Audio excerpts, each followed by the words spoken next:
I did watch Artur Beterbiev's defense of his WBC and IBF World Light Heavyweight titles against Deines, and it wasn't a particularly impressive performance.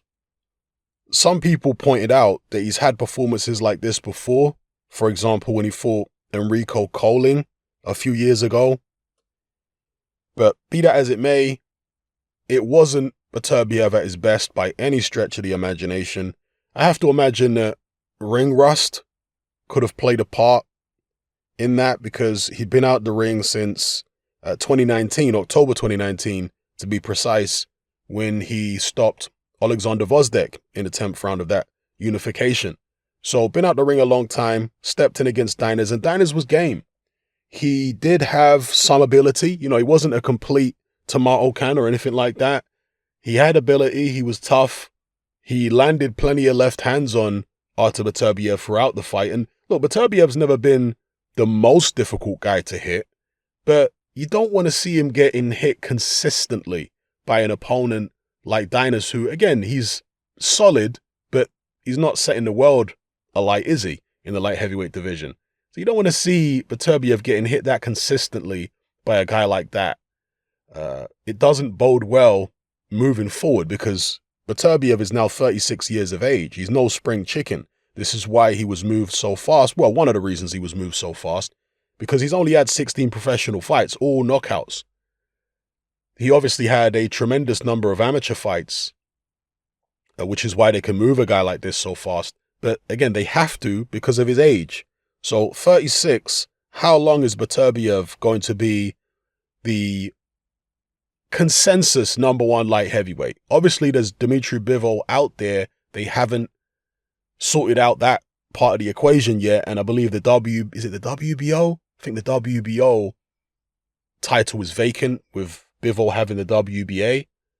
But Beterbiev at the moment is kind of like how Kovalev was in the light heavyweight division, where most people saw Kovalev as the #1 because Stevenson was fighting in obscurity against much weaker opposition than Kovalev was willing to fight. The likes of Bernard Hopkins, obviously Andre Ward, who lost those fights.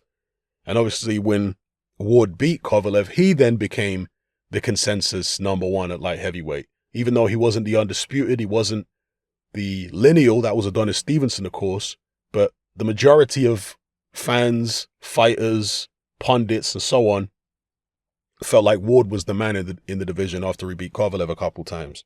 So that's what Beterbiev is right now. He, unlike Bivol, has taken part, in a unification against Vozdek, and he won that fight in dominating fashion. I don't think it's any fault necessarily of Bivol that he hasn't been involved in a similar situation. Perhaps it's just boxing politics, but be that as it may, he hasn't been able to prove, either because he hasn't had the opportunity or whatever, he hasn't been able to prove what Beterbiev has been able to prove. So how long will Beterbiev be in that position at 36?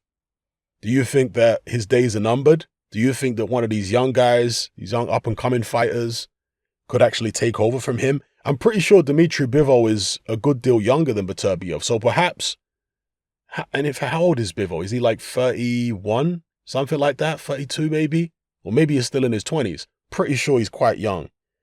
So could it be that by the time they fight, Artur Beterbiev has diminished to the point where Bivol's going to be able to go in there and, I don't want to say dominate, but win decisively, conclusively? I'm sure there are some Dmitry Bivol fans right now who think that Dmitry Bivol would beat Artur Beterbiev. Right now. Never mind when Beterbiev has slowed down a little bit in a couple years' time, but right now. And maybe they'd be right.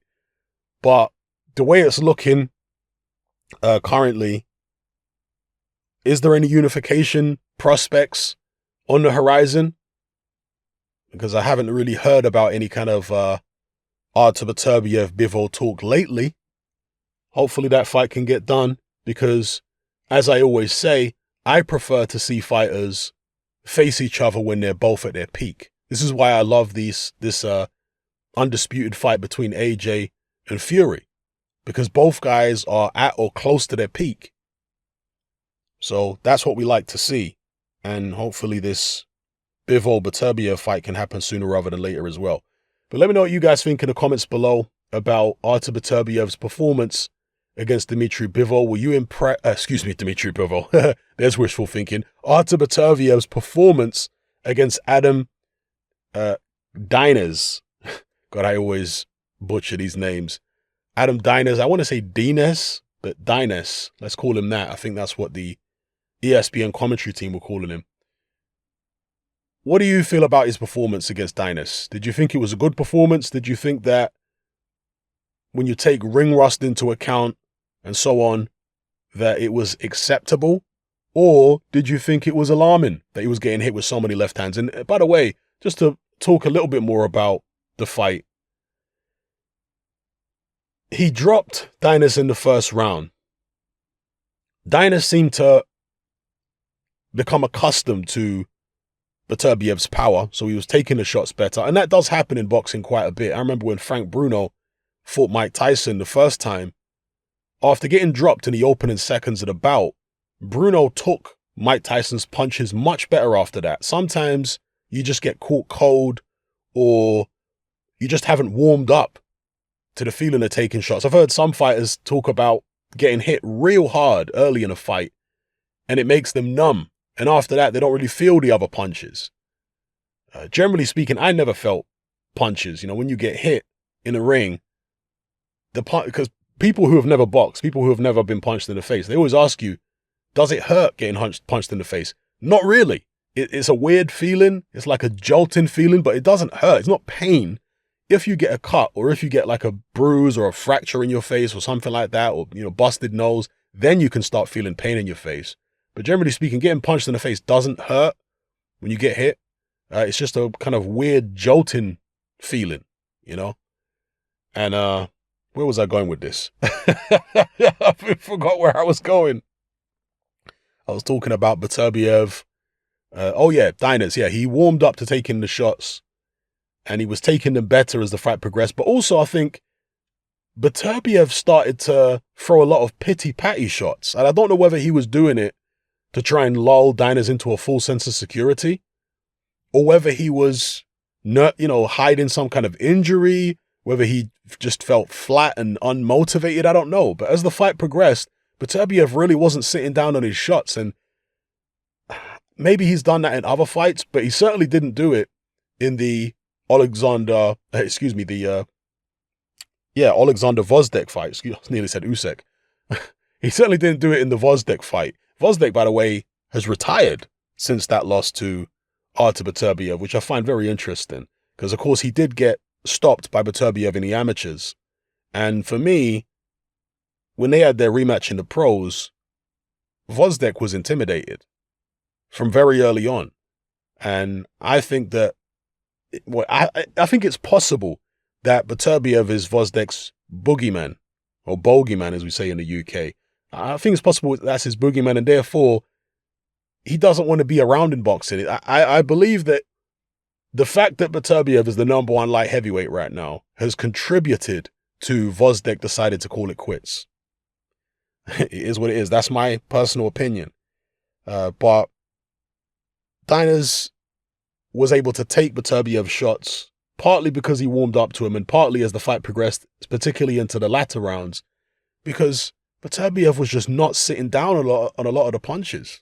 It was a bit strange. I was watching some of the rounds thinking, why isn't Beterbiev throwing with mean intention at the moment? Again, it could be he was just setting up a shot. Sometimes you want to throw pity-patty shots. You get a guy into a full sense of security.